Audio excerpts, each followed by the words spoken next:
मैंने एक वीडियो बनाई थी डाईबैक से रिलेटेड, जिसमें नींबू की डाईबैक बीमारी के बारे में बताया था कि किन किन कारणों से डाईबैक होती है, जिसको मैंने इंस्टाग्राम पे और यूट्यूब पे भी डाला था, जिसमें काफ़ी कमेंट आए कि इसका ट्रीटमेंट बताओ। तो आज मैं उसके ट्रीटमेंट के लिए ये वीडियो बना रहा हूँ, जिसमें आपको मैं बताऊँगा कि डाईबैक को हम कैसे ठीक कर सकते हैं। आपको मैं दिखाऊँगा एक एक स्टेप्स, आपको पूरी सारा प्रोसेस बताऊँगा कि कैसे इसका इलाज किया जाता है। आप देखिए मेरे पास ये कुछ पौधे हैं यहाँ पे, जिनमें प्रॉब्लम आई थी कुछ, इनको मैंने अलग करके रख दिया है।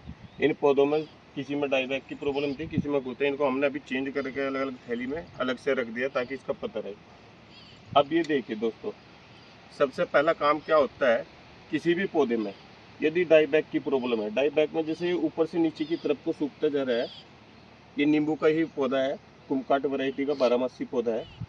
इसमें देखिए ऊपर से नीचे की तरफ सूखता जा रहा है। इसमें हम क्या करेंगे, सबसे पहले जो हमारा काम है, इसको हम यहाँ से जहाँ तक सूख गया उससे 3 से 4 इंच नीचे, यानी कि हरी शाखा पर कट मारेंगे।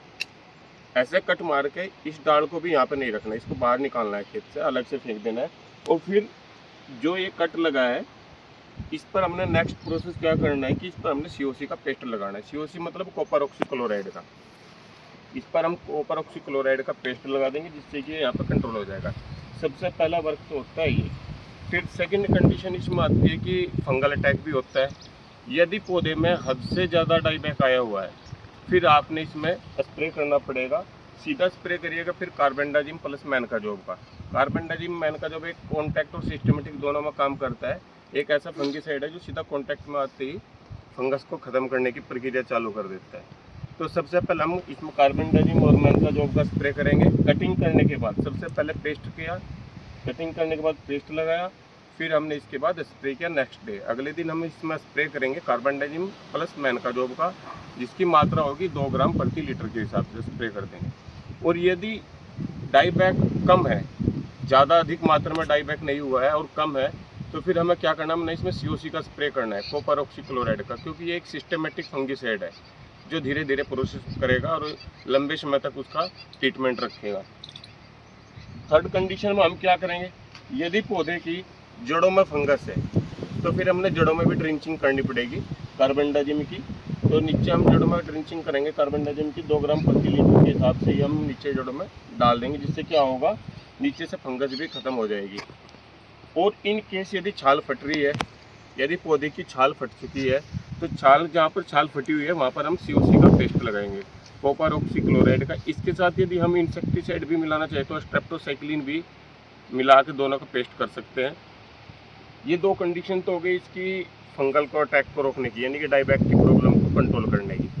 तीसरी इसका एक और मैंने कारण बताया था, जिसमें हमने ये बताया था कि पौधे में पोषक तत्वों की कमी लगती है। पोषक तत्वों में जिंक, मैग्नीशियम, बोरोन, इनकी कमी लगती है, जिससे भी डाईबैक बढ़ता है।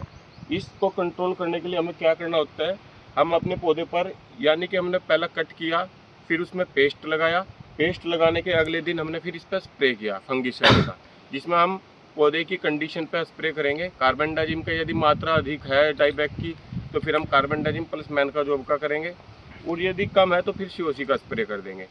उसके 8 दिन बाद फिर हम इसमें क्या करेंगे, सीधा माइक्रोन्यूट्रेंट का स्प्रे करेंगे। माइक्रोन्यूट्रेंट में क्या होगा, 5 ग्राम प्रति लीटर के हिसाब से जिंक सल्फेट और 5 ग्राम प्रति लीटर के हिसाब से मैग्नीशियम सल्फेट और 1 ग्राम प्रति लीटर के हिसाब से बोरोन, तीनों को मिलाकर हम इसमें स्प्रे करेंगे। इससे क्या होगा, माइक्रोन्यूट्रेंट की जो कमी है वो पूरी हो जाएगी। और 7 दिन के बाद जैसे हम माइक्रोन्यूट्रेंट का करते हैं, फिर उससे अगले 7 दिन बाद फिर हम नेक्स्ट फंगिसाइड का स्प्रे करेंगे। फंगिसाइड में हम चेंज करना होता है, जो हमने पहली बार फंगिसाइड यूज किया उससे अगली बार में हम नेक्स्ट दूसरा यूज करेंगे। हमें बदलते रहना चाहिए, यानी कि रोटेट करना चाहिए।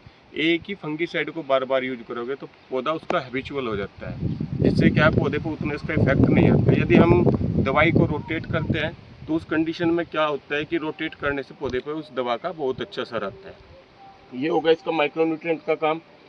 फिर हम लगभग 20 से 25 दिन बाद, 1 महीने बाद या 25 दिन बाद क्या करना है, हमने जब भी हम पौधे में खाद डालें, गोबर की खाद डालें, तो उसके साथ ट्राइकोडर्मा जरूर डालें। ट्राइकोडर्मा क्या होता है, एक फंगस है।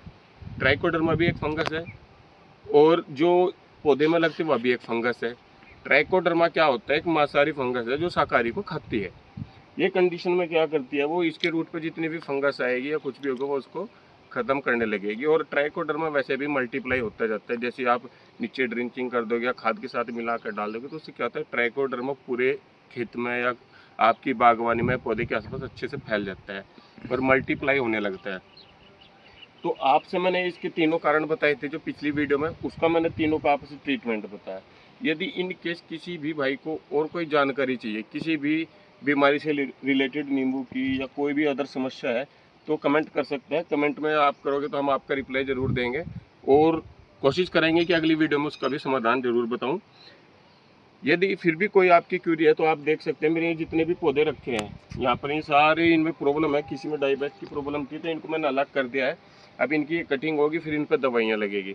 इनको अलग करने का यही रीज़न है कि हम खेत से और पौधों से अलग कर देंगे तो बीमारी दूसरे पौधों में नहीं लगेगी। तो सभी अपना जो जो मैंने वीडियो में बताया उसको फॉलो करें, अपना देखें। और यदि कोई भी जानकारी चाहिए तो हमारे चैनल को सब्सक्राइब करें और लाइक करें, शेयर करें। धन्यवाद।